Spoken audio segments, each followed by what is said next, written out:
Sud Radio, les vraies voix qui font bouger la France. Stéphane Soumier avec Bismart, 19h30, 20h. Salut à tous, c'est Bismart sur Sud Radio. Tiens, on va commencer à Saint-Étienne. Parce que j'ai... Dans l'idée, je vous en ai déjà parlé, peut-être que après tout ce qu'on est en train de vivre là depuis un an, bon voilà, tout le monde en parle, mais il y a peut-être une revanche des villes moyennes. On le voit parfois sur l'immobilier et peut-être qu'on va le voir sur le dynamisme entrepreneurial, mais vous allez voir ça, donc on démarre à Saint-Étienne. On termine les amis, on termine avec Vincent Gallo, le fondateur de Webcam. Bonjour. J'ai adoré le nom Webcam, Webcam avec un Q. C'est ça. T'as compris pourquoi? Non. Non, parce que le Q, c'est Webcam tourné à l'envers en fait. C'est un ambigramme. C'est comme la marque Newman. Si tu retournes le web dans l'autre sens. Quelle histoire! QAM. Voilà, c'est une petite subtilité. Vous avez tous compris, hein? Et on retourne et allez, Webcam, Webcam. Agence web, donc... ma première question, c'est comment est-ce que vous vivez, ensuite on ira parler de Saint-Étienne, là où tu es installé, comment est-ce que vous vivez l'accélération digitale? Est-ce que c'est une réalité en fait? Tu t'adresses, toi, justement à Saint-Étienne, je veux dire, à l'entreprise du quotidien, voilà, je vais le dire comme ça. Exactement. Est-ce qu'ils ont pris conscience? Ça y est, tout le monde nous dit que ça y est, il y a une prise de conscience. Ouais, complètement. Puis bon, le Covid, ça a été un accélérateur. Hein, voilà. Tous ceux qui étaient, on va dire, sous-digitalisés, je serais tenté de dire, clairement, ils se sont dit mince, mais comment on fait maintenant? Et donc du coup, il y a eu cette prise de conscience un petit peu comme ça du jour au lendemain. Et alors justement, comment on fait maintenant? Comment on fait? Ce qui est pas mal, c'est que... On appelle Webcam et on leur demande comment on fait maintenant? Oui, entre autres, mais après, heureusement, on n'est pas les seuls à proposer des solutions pour les commerçants, mais pas que, tous les métiers qui n'ont pas vraiment pris ce virage-là. Vincent, ce que je voulais dire, c'est que, en fait, le sujet... ok, c'est bien finalement de se mettre en click and collect et puis d'écrire sur sa vitrine on est en click and collect. Mais il faut passer à l'étape d'après. C'est ça. C'est-à-dire il faut annoncer sur le web ou faire vivre sur le web ce qu'on veut vendre sur le web. C'est ça. Devenir e-commerçant, c'est pas juste se dire j'ai un site internet. C'est pas ça. Voilà. Derrière, c'est des process, c'est de la logistique, c'est de la communication, c'est du web marketing, c'est tout un tas de choses qui font qu'on fait vivre une expérience client complète, une nouvelle expérience client qui est différente. Et tous les canaux aujourd'hui doivent être ouverts, c'est-à-dire il faut absolument que je parle, alors évidemment site internet, mais que j'ai aussi ce qui va bien sur leur portable, que j'ai aussi ce qui va bien sur les réseaux sociaux, etc. Il faut la palette totale? Pas forcément. Ce qui est important, c'est d'avoir la palette qui va correspondre à son audition, à son auditoire. Donc à sa cible, tout simplement, on va dire, voilà, ma cible, c'est, voilà, je veux adresser les plus jeunes, par exemple, plus les ados. Forcément, je vais aller voir TikTok, je vais aller voir Snapchat, je vais aller voir Instagram, etc. Si je m'adresse en B2B, je vais pas m'amuser à aller sur ces réseaux-là. Je vais travailler plus sur du LinkedIn, sur des réseaux spécialisés, etc. Donc, bien évidemment, la stratégie va dépendre de la cible, tout simplement. Et ça a du sens. On va parler de moi ce que j'appelle la revanche des villes moyennes. Ça m'intéresse beaucoup quand même. Je vais te le dire d'un mot, mais ça a du sens si je suis un bon commerçant installé à Saint-Étienne. Alors effectivement, je veux m'adresser aux jeunes, que d'aller sur TikTok. Je vais pas être noyé dans cet univers de dingue là aujourd'hui. Ça dépend ce que je cherche à faire. Hein. Effectivement, ça peut être compliqué d'aller sur quelque chose qu'on ne maîtrise pas du tout. Et là, c'est ça double tranchant. Donc, dans ce cas-là, il faut se faire accompagner par des gens qui maîtrisent. Mais c'est là où toi, tu maîtrises, justement. C'est là où on maîtrise, tout à fait, et où tout un tas d'autres acteurs maîtrisent. On n'est pas les seuls à faire ça. Après Webcam a ses compétences bien marquées sur les réseaux sociaux depuis un certain nombre d'années, notamment. Ouais. T'as un truc avec le foot ou avec le sport? Parce que je regardais la liste de tes clients. Et je vois, alors d'abord il y a Saint-Étienne, le football, etc. Mais il y a pas mal de clubs de football. Je crois qu'il y a l'AS Monaco, par exemple. Et puis des sportifs, je vois Thomas Voeckler, donc vous n'avez pas oublié, le cycliste, Stéphane Diagana, etc. Il y a un truc avec le sport? Ah ouais, t'as repris un peu tout l'historique de Webcam, parce que Webcam, ça a 16 ans d'existence. Moi, j'ai regardé les clients, je vois s'il y a ça. Moi, je vais sur le site internet, je suis spécialiste internet. Voilà. Alors effectivement, on a quand même bossé avec beaucoup et en fait, dans la com, souvent, on est un petit peu parfois étiqueté, et quand on est sur un créneau, paradoxalement, c'est les personnes du même créneau que je te ramène sur le non, sport. Pas du tout. Au contraire, on adore ça. Et donc, et puis bon, quand on est c'est le tropisme de Saint-Etienne. Quand on est stéphanois, on est né un peu avec le foot et donc ça nous colle à la peau forcément. Donc oui, après tout secteur d'activité, pas que le sport, mais effectivement. Et si, alors parce que alors là aussi, pareil, pardon, mais effectivement, j'ai regardé sur le site et j'ai vu des clients quand même prestigieux, des grands clients. Il y en a encore aujourd'hui, enfin, je veux dire, des grandes marques. On va parler ensuite des ETI, mais des grandes marques, Moët Hennessy, Française des Jeux, Peugeot, ils sont encore là ou... On bosse encore avec le groupe Casino en grand client, avec le groupe Orange. Saint-Etienne. Pour le coup, Saint-Etienne. Qu'est-ce qu'ils cherchent justement dans une entreprise comme la tienne, dans une entreprise à taille humaine, comme on dit aujourd'hui? Justement, tu viens de le dire, ils cherchent cette relation humaine, ce côté réactivité. Nous, on a gardé une ADN de start-up avec des process de plus grosses sociétés. C'est quoi le chiffre d'affaires aujourd'hui C'est à peu près 4 millions. Ouais. Donc ça reste une petite entreprise, mais par contre, on est hyper agile, on est capable d'allouer de la disponibilité rapidement, on est capable d'avoir des gros process de sécurité malgré tout, et donc en fait on a un positionnement entre la toute petite agence et la grosse SS2I. Et ils viennent chercher peut-être une idée de génie, parce que quand Moët Hennessy débarque dans une agence, même une énorme agence, je pense que les mecs, ils sont capables de mobiliser une équipe en 2-2 pour les mettre au boulot. Ouais, alors on travaille pas avec tout Moët Hennessy non plus. Hein. On est d'accord. Quand même, je pense que quand ils débarquent, tout le monde est au garde à vous. Mais ils viennent chercher peut-être aussi une idée originale. Ils viennent chercher de la créativité. Ouais, c'est ça. Et clairement. Et alors justement, d'être installé dans une ville moyenne, ça booste la créativité, ça fait une créativité différente. Je dirais pas que c'est le facteur qui booste la créativité. Par contre, ça permet d'amener un confort de vie. Saint-Etienne, c'est une ville qui est hyper accessible, qui est avec beaucoup de, on va dire, de chaleur humaine au sens large. Quand on est, par exemple, on peut facilement s'installer en famille, devenir propriétaire, etc. Et en fait, avoir un cadre de vie qui est propice à justement à tout ça, à ce facteur. Alors, c'était une de mes questions. Est-ce que l'année dingue qu'on a traversée change la donne, justement? Est-ce que dans, je sais pas, moi, les recrutements que tu peux faire, que tu peux tenter dans d'autres grandes villes, on se dit, ah oui, tiens. Particulièrement cette année, effectivement, on s'est rendu compte qu'il y avait énormément on a fait venir plein de nouveaux à Saint-Etienne parce que, ils ont marre d'être dans des grandes villes, ils ont la volonté aussi de venir découvrir une ville qui en fait historiquement était pas forcément très sexy, très industrielle. Et en fait ils se rendent compte que Saint-Etienne finalement c'est une ville moderne. C'est pas que la Roumanie française comme l'image qu'on peut avoir. Et en fait pas du tout. C'est hyper dynamique justement. Mais je crois qu'en fait c'était il y a tellement longtemps la sidérurgie à Saint-Etienne que je pense que les gars que tu recrutes ils ont même pas idée. Peut-être qu'ils ont une vague idée du club de foot. Mais est-ce qu'ils ont encore idée aujourd'hui de Manu France, de la sidérurgie, de tout ça? Oui, ça reste encore. Non, justement, effectivement, les nouvelles générations, les Z, Y et Z, on va dire, et Alpha même, ça va. Ils ont passé cette étape. Après. Il y a encore l'image du foot qui colle à la peau de Saint-Etienne. Quand on entend Saint-Etienne, c'est le foot malgré tout, même si on est dans les bas-fonds du classement. Mais on le vit bien. On a toujours la ferveur et on est toujours derrière eux. Il reste 2 minutes. Donc, tu as monté un incubateur? Ouais, exactement. Donc, moi, ça aussi, ça m'intéresse beaucoup parce que, comme tu l'as dit, 4 millions d'euros, c'est une petite boîte.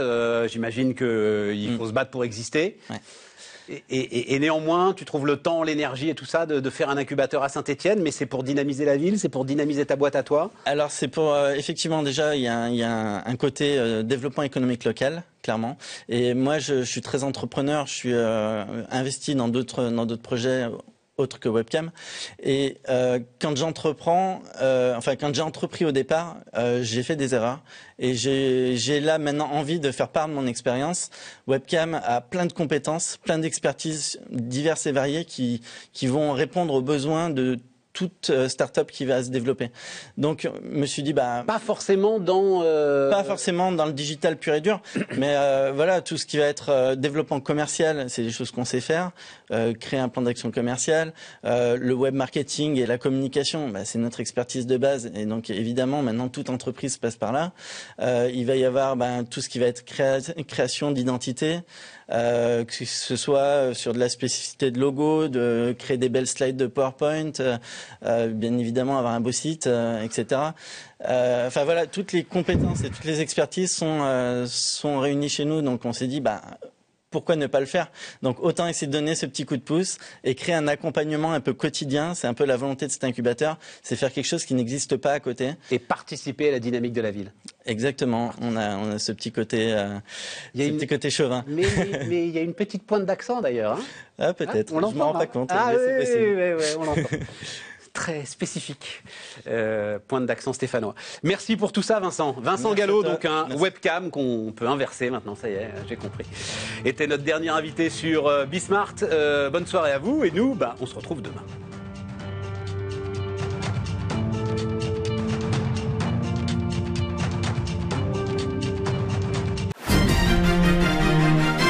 Vincent Gallo, donc le fondateur de Webcam, notre premier invité. On reparle un peu comme hier, on va suivre la discussion qu'on avait hier sur la banque digitale. Vous allez voir ça sur Sud Radio. On repart les amis, on repart. On va rester comme hier. Alors hier on était avec la directrice de l'innovation de la Société Générale et donc Alexandre Pro est avec nous, fondateur de Quanto. On va parler de Quanto, on va parler des néobanques et je lui disais mais pourquoi est-ce que les grandes banques se font tailler les croupières? Donc elle disait mais non c'est pas vrai. Non j'ai employé le terme damer le pion. Non, on ne se fait pas damer le pion, etc. Et tout, voilà. Et vous leur damez le pion aux grandes banques ou pas, Alexandre? Damer le pion, je sais pas, peut-être tailler des croupières, sûrement. Et combien de clients 150 000, 150 000. TPE, PME. Et alors, toi, il y a une grande différence. C'est que les néobanques, on peut être multibancarisé, et en fait, c'est pas parce que vous avez un compte N26 ou Revolut que vous n'avez pas de compte Société Générale ou BNP. Pour toi, c'est différent, à mon avis, non? C'est un peu différent. Effectivement, nous, on estime que sur nos 150 000 clients, donc dans 4 pays, Allemagne, Italie, Espagne, en plus de la France, on estime qu'à peu près les 2/3 utilisent Quanto comme leur compte principal ou leur compte unique. Donc c'est effectivement assez différent de ce qui se passe en B2C, donc pour les particuliers. Mais on a aussi des clients qui ont 2 comptes, un compte dans une banque traditionnelle et un compte chez nous. Donc il y a les deux, mais c'est vrai que la proportion, elle est plus forte chez nous de clients qui utilisent Quanto majoritairement. Et là, on peut le dire, on va parler après de tout ce que tu promets, etc. et tout, mais c'est d'abord parce que vous avez cassé les prix. Franchement, non. Oh. Non, je pense que Parce que là, il y a une vraie différence tarifaire, en fait. C'est moins cher, mais surtout, c'est beaucoup plus simple, beaucoup plus rapide, beaucoup plus clair. Et donc, nous, il y a un point important sur les tarifs, c'est que nous, tous nos clients payent. Donc, il n'y a pas de gratuit chez Quanto.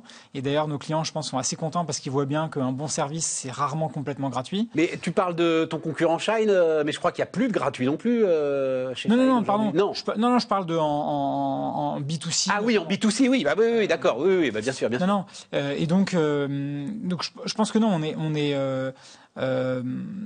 surtout beaucoup plus clair et transparent qu'une banque traditionnelle. Les banques traditionnelles, malheureusement, c'est pas clair en fait combien ça coûte. C'est-à-dire qu'il n'y a pas un site avec marqué combien ça coûte tous les mois. Et puis en fait, comme tu le vois sur tes relevés en fait. Comme c'est généralement assez cher. Ouais.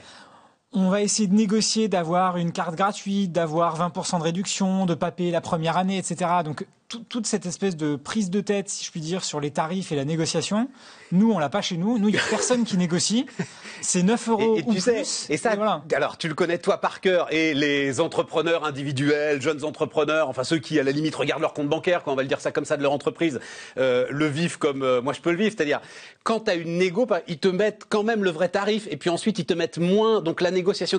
Et donc, tous les mois, tu te retrouves en fait avec quasiment une page de ton relevé, avec des plus et des moins, sur ce que la banque t'octroie, finalement t'octroie pas, etc. et tout. C'est évidemment invraisemblable. Donc c'est ça. Et je pense que au-delà donc des tarifs en tant que tel, c'est-à-dire est-ce que c'est 9, 15 ou 22, nous, il y a des forfaits mensuels qu'on paye. Donc, selon la taille de l'entreprise, les besoins, il y a 3 forfaits aujourd'hui, 9, 29, 99 €, qui sont très simples, très clairs, comme n'importe quel SaaS qu'on a aujourd'hui. Mais il n'y a pas de commission de mouvement, etc. Donc, il y a tout ce qui est frais cachés ou complexes, il n'y a pas. Et donc, c'est pas uniquement franchement, c'est moins cher.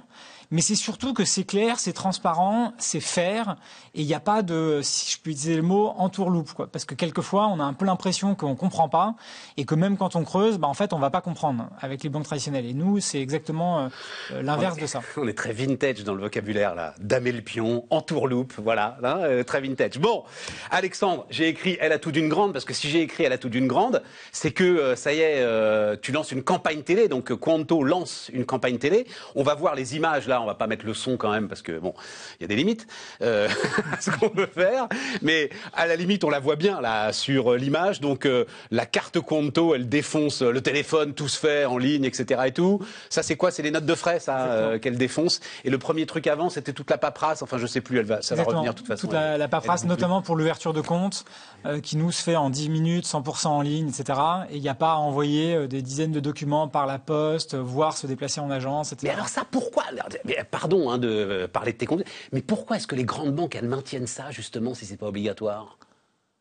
Je pense que c'est le poids des traditions, le process, quoi, finalement. J'allais dire legacy pour prendre un bon anglicisme. Ouais, voilà, effectivement, c'est le poids des traditions. Donc tradition sur les règles de compliance ou pour le dire vite, les règles ou les process opérationnels qui ont été créés il y a 10, 15, 20 ans et en fait qui perdurent. La partie technique ou technologique, évidemment, qui est aussi un gros poids, parce que nous, la grande chance, il faut bien l'admettre, la grande chance qu'on a, c'est qu'on a lancé Quanto il y a 4 ans, ou il y a 3 ans même, d'un point de vue commercial. Et donc, ça veut dire qu'on est parti de rien et on a tout reconstruit, on a tout construit. Mais alors, non, mais justement, tu construis quoi exactement? Parce que tu es appuyé sur un partenaire bancaire quand même, ou tu es une vraie banque, justement? Tu as tout d'une grande. Alors, aujourd'hui, on est un établissement de paiement. Et donc, on peut faire toute la partie paiement, comme son nom l'indique, mais pas la partie crédit. Ouais. On va proposer des services de crédit dans les prochains mois, mais en partenariat avec d'autres acteurs. On va pas les faire nous-mêmes. Parce que là, effectivement, on rentre dans de la compliance, on rentre dans de la régulation qui est beaucoup plus compliquée à gérer? Franchement, c'est un mix de régulation, mais aussi de savoir-faire. Par exemple, savoir scorer, donc noter un risque de crédit, un client, etc. C'est des choses qu'on n'a pas fait jusqu'à présent. Et donc, c'est un nouveau métier. Et pour pouvoir proposer ce service rapidement à nos clients, on s'appuie aussi sur des partenaires, indépendamment même du fait qu'on puisse ou pas le faire avec notre agrément. On va chercher des partenaires qui peuvent faire ça. Je pense qu'un des points très très forts de l'environnement actuel, c'est qu'il y a de plus en plus de fintech, de plus en plus d'entreprises dans ce secteur, on va dire bancaire. Et donc nous, on n'a pas vocation à tout faire nous-mêmes, on a vocation à faire très bien une petite partie, on va dire, de la chaîne et aller chercher aux bons endroits d'autres outils, d'autres briques qu'on va pouvoir apporter à nos clients. Et en l'occurrence, c'est ce qu'on va faire pour le crédit. Non, parce que ça me fait penser, on discutait récemment avec Cégide, avec lequel on travaille sur Bismart. Ils ont aujourd'hui un dispositif d'affacturage qui leur est apporté justement par une fintech belge. Visiblement, c'est très spectaculaire. C'est un petit bouton et les algorithmes calculent, mais en quelques secondes à peine, si la boîte accepte de prendre l'affacturage ou pas. Enfin, voilà, on est là sur des choses qui sont effectivement très impressionnantes. C'est la banque d'un nouveau mode d'entrepreneuriat, je sais pas si de l'entrepreneur. Alors, on va pas dire individuel, mais en tout cas indépendant. Qui n'a pas forcément vocation à monter une grosse boîte? Pas vraiment. Pas vraiment, tu ne te définis pas comme ça? Non, parce qu'aujourd'hui, nos 150 000 clients sont tous des TPE, PME. On a des indépendants qui, par définition, sont seuls à leur compte. Ouais. Et on a aussi des entreprises qui ont 100, 200, 300 personnes qui sont clientes de Quanto.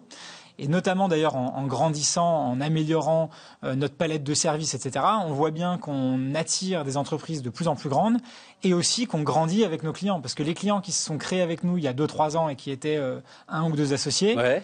Ils ont recruté des gens, grandi, etc., et ils sont restés sur Quanto. Et donc on voit aussi qu'on arrive à accompagner cette croissance de nos clients. Et donc la taille moyenne de nos clients, que ce soit en chiffre d'affaires, en volume d'affaires, en nombre de cartes, en nombre d'utilisateurs, elle augmente aussi avec le temps.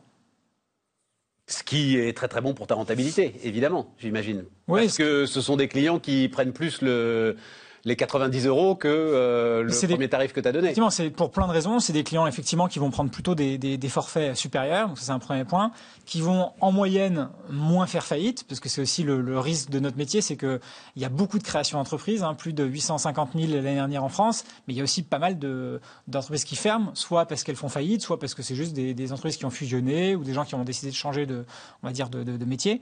Mais donc il y a aussi de la mortalité entre guillemets parmi nos clients, et donc évidemment quand les entreprises grossissent, en général, elles perdurent plus. Donc ça, c'est aussi tu as raison, j'y avais pas pensé. Ce qui est aussi une différence avec le B2C. Bien sûr. Oui, c'est ça. Quand tu as un client individuel dans le B2C, client d'une banque, Exactement.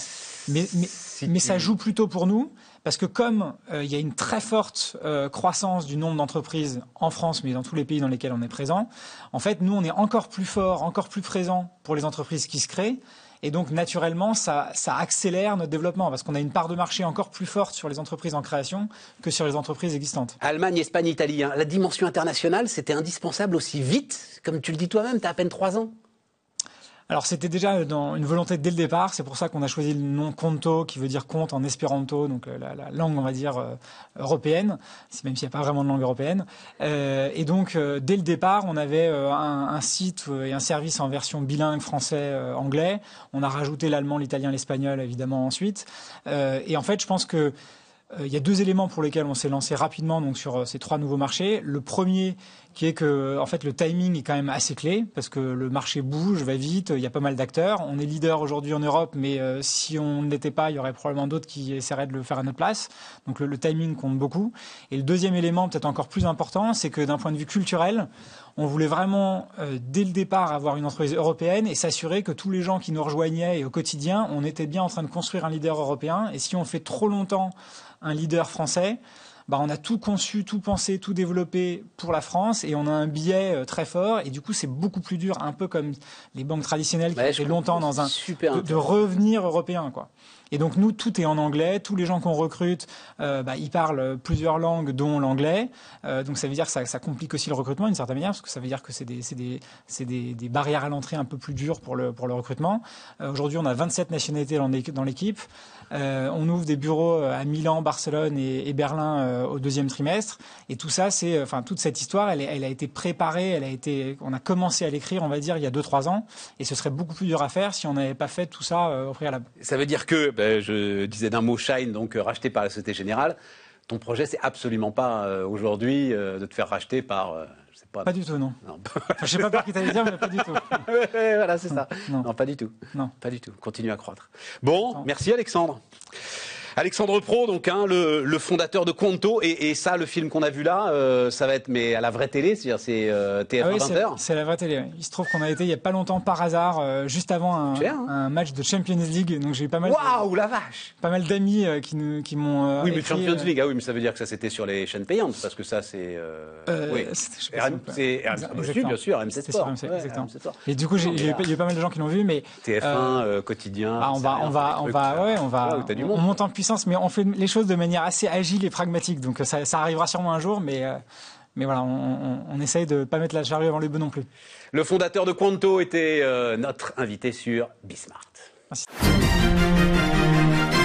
Alexandre Pro, donc le fondateur de Conto, était notre invité. On se retrouve demain pour d'autres aventures sur Sud Radio.